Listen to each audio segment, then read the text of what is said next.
प्रभु जी राधे राधे। आप सबको राधे राधे। आप सभी अच्छे होंगे, प्रसन्न होंगे, स्वस्थ होंगे। आप सभी का मेरे यूट्यूब चैनल पे हार्दिक अभिनंदन है, सबका स्वागत है।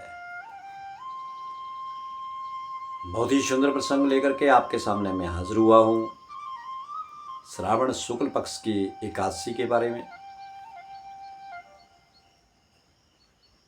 जिसके बारे में युधिष्ठिर महाराज जो हैं वो भगवान श्री कृष्णा से प्रश्न करते हैं कि प्रभु मुझे ये बताने की कोशिश करें कि श्रावण शुक्ल पक्ष में जो एकादशी होती है उस किस नाम से जाना जाता है,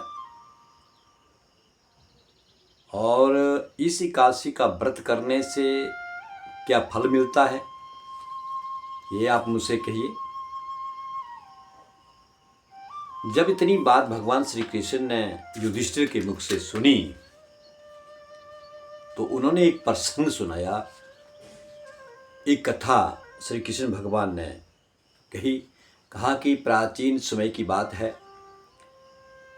कि द्वापर जो युग, भगवान श्री कृष्ण का जो युग था द्वापर युग, उसका अभी आरंभ हुआ था।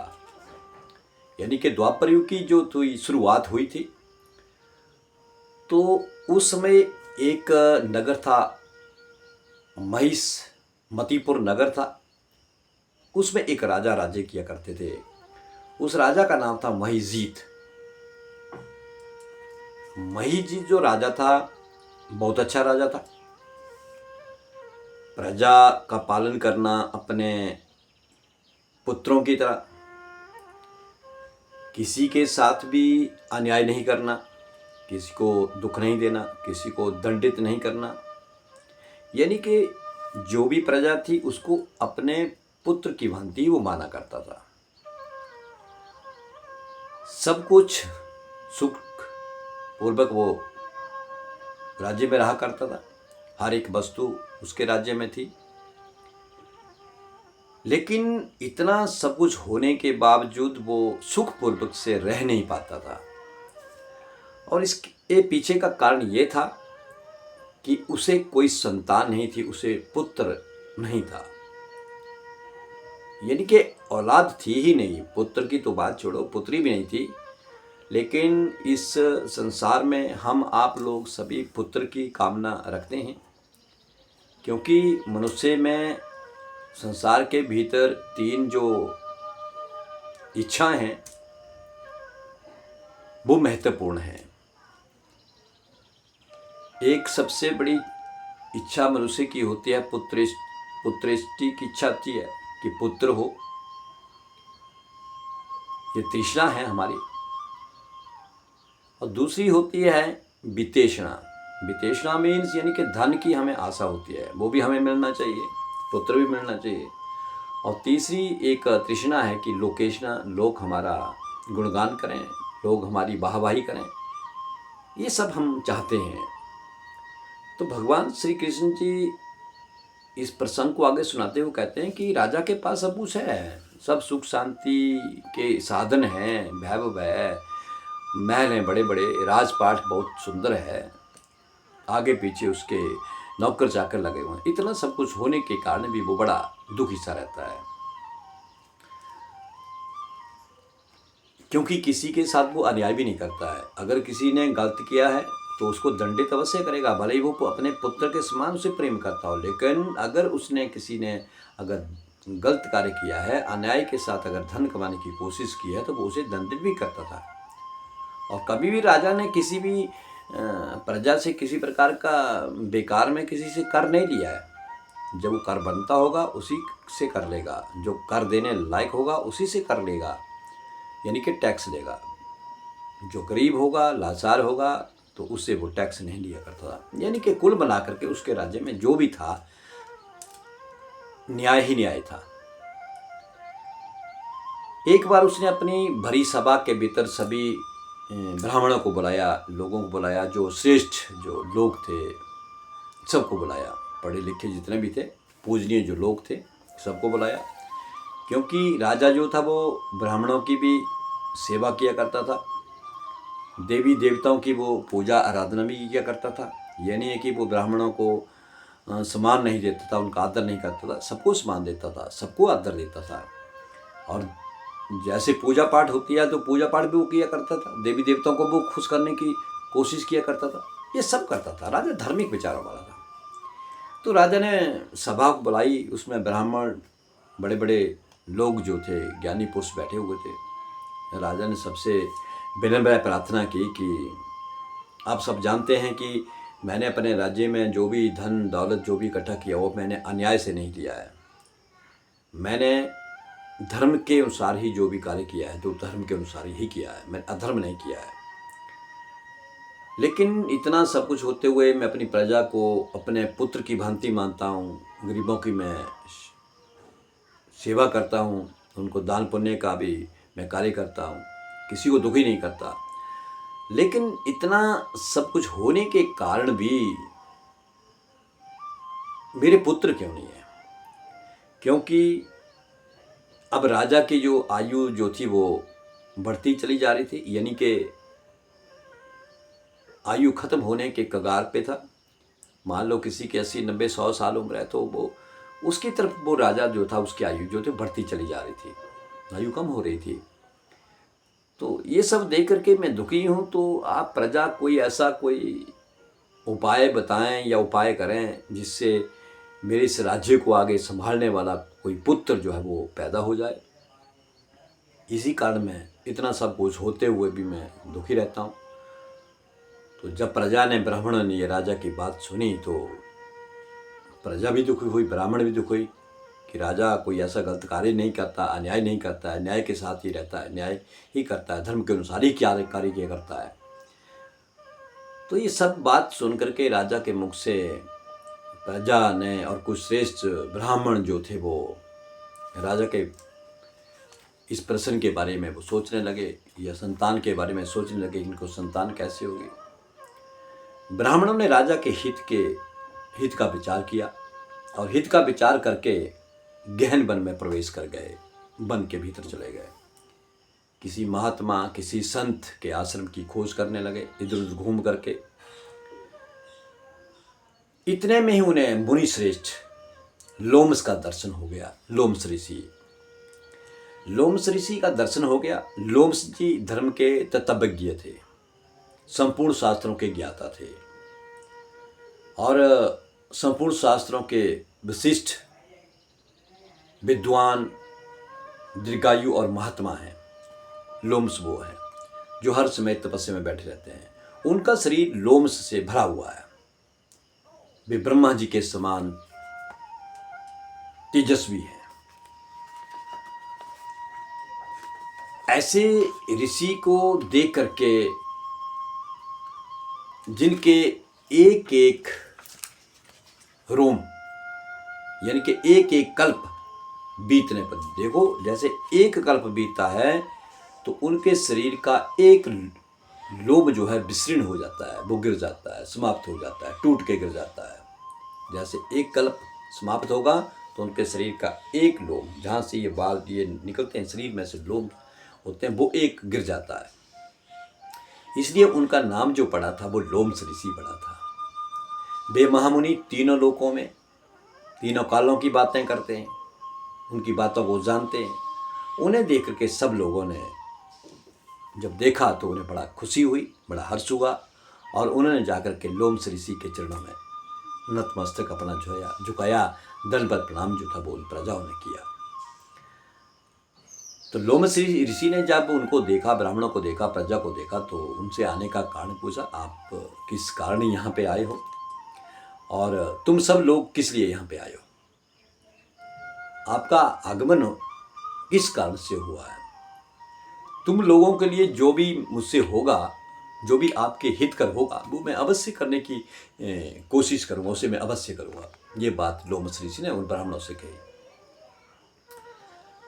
प्रजाओं ने कहा कि ब्राह्मण, इस समय महिजीत नाम वाले एक राजा हैं जिसके राज्य में हम रहते हैं और उन्हें कोई पुत्र नहीं है, औलाद नहीं है। वो प्रजा को हमें वो पुत्र की भांति मानते हैं, प्रजा का पालन पुत्र की भांति वो करते हैं। किसी प्रकार का उनके राज्य में किसी प्रकार का कोई दुख नहीं है, किसी प्रकार का कोई अधर्म नहीं है वहाँ पे। कोई पाप नहीं होता है, पुण्य के कार्य किए जाते हैं। लेकिन इतना सब कुछ करने के उपरांत भी राजा महिजीत के कोई पुत्र नहीं है। तो हम लोग उनकी प्रजा हैं, जिनका उन्होंने पुत्र की भांति पालन किया है। तो हे महाराज, उन्हें पुत्रहीन दे करके हमें भी दुख होता है, हम भी दुख से दुखित हो जाते हैं। इसलिए हम तपस्या करने के लिए आए हैं कि हम तपस्या करेंगे, ध्यान करेंगे, और उस तपस्या का जो फल होगा, ध्यान का जो फल होगा, हम राजा के निमित्त कर देंगे कि राजा को कोई पुत्र की प्राप्ति हो जाए।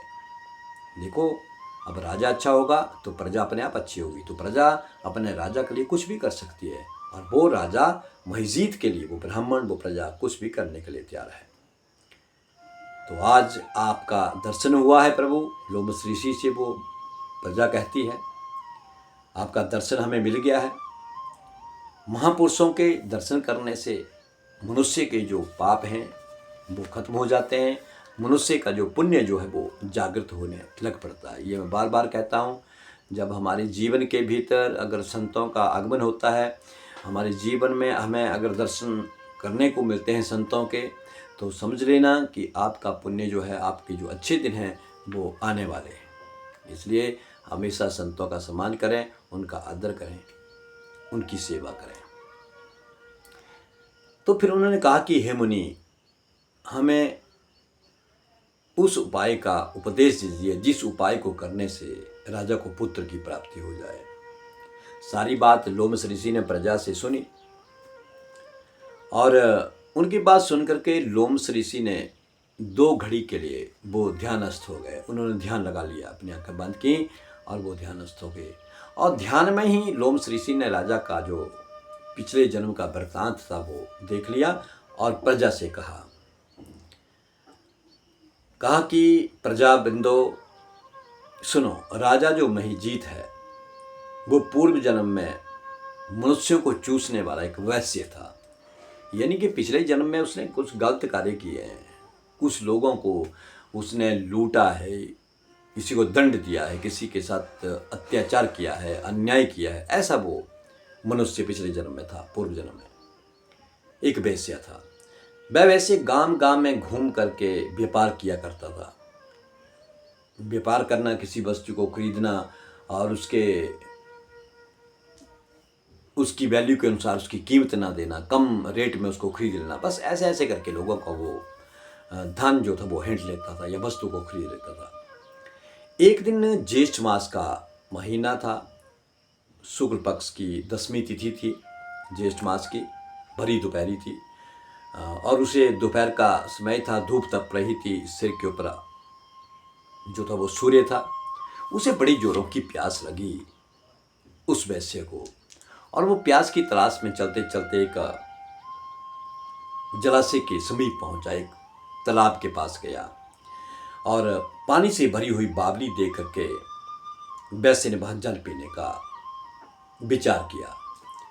अभी वो जल पीने का विचार कर रहा था कि उसी समय वहाँ पर एक गाय आती है अपने बछड़े को लेकर के, वो भी आती है, वो भी प्यासी है भरी दोपहर में।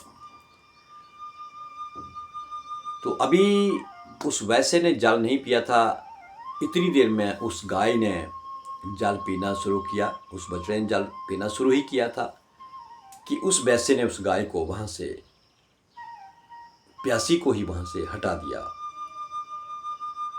अतः इस कारण अब उसने जिस गाय को पानी पीते पीते हटाया, उस बछड़े को जल पीते पीते हाँक दिया, उसे दूर हटा दिया उस बावली के पास से, और स्वयं पानी पीने लगा, और स्वयं उस वैश्य ने पानी पिया। उसी पाप के कारण, अब देखो समझो, हम आप लोग कहते हैं कि हमने तो ऐसा क्या कर दिया कि हमें ये दंड मिला है, क्यों दंड मिल रहा है? प्रभु जी, हमसे भूल हो जाती है। अब जो गाय पानी पीने आई थी, वो भी भरी दोपहरी में गाय पानी पीने आई थी अपने बच्चे को लेकर के, वो गाय पानी पीने लगी। उस गाय को पानी पीते पीते उस वैश्य ने उसको वहाँ से हाँक दिया, यानी कि उसको भगा दिया, और खुद पानी पी लिया। और उस गाय को भगाने के पाप के कर्म के कारण ही राजा को इस समय पुत्र की प्राप्ति नहीं हो रही है, वो पुत्रहीन हो गए हैं वो राजा। ये वही वैसे हैं जो आपका राजा बना हुआ है। हाँ, कुछ पिछले पिछले जन्मों के उसके कुछ पुण्य जो थे वो बचे हुए थे, इस कारण वो आज राजा बना हुआ है।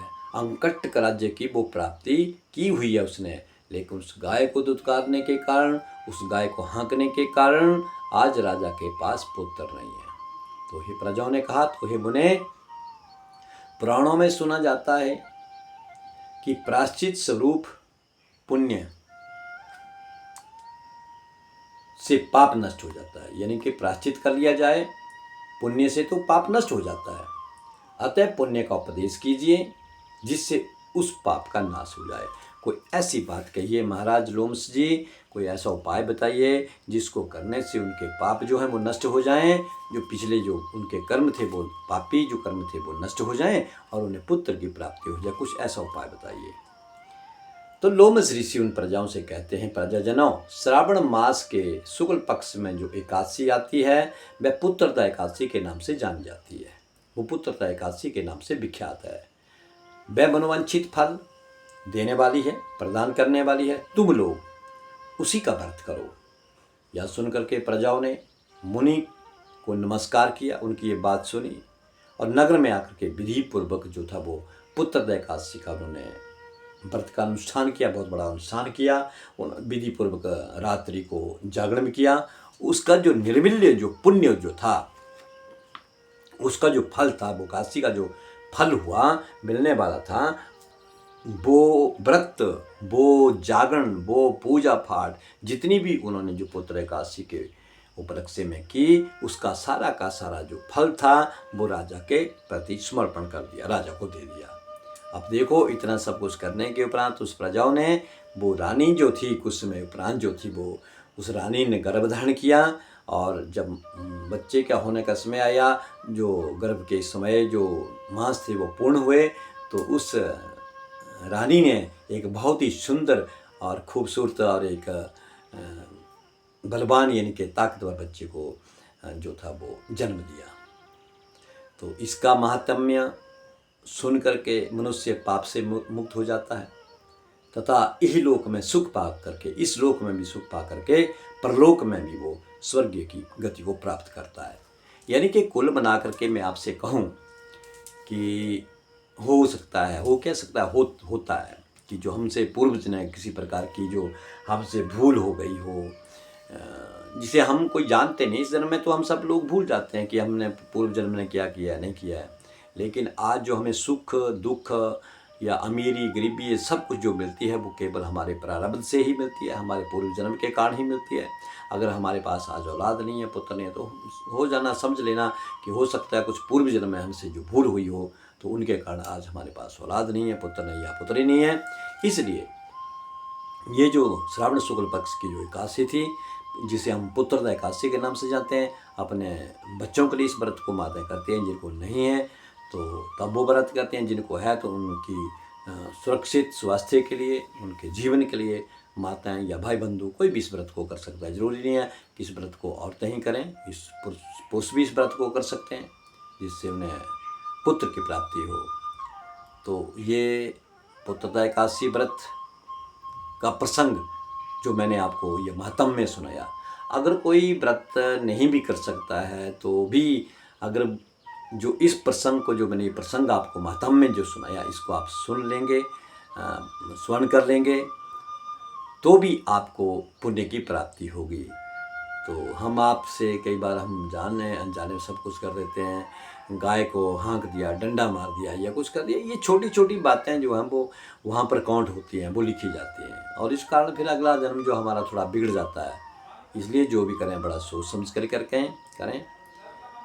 सबको जीने का हक है, सबको रहने का हक है, सबको भोजन की भी ज़रूरत है। तो ये थी पुत्रदा एकादशी व्रत। अवश्य मेरे चैनल को आप लाइक भी करें, सब्सक्राइब करें और मेरी इस कथा को, इस प्रसंग को लाइक करें। तो सबको राधे राधे।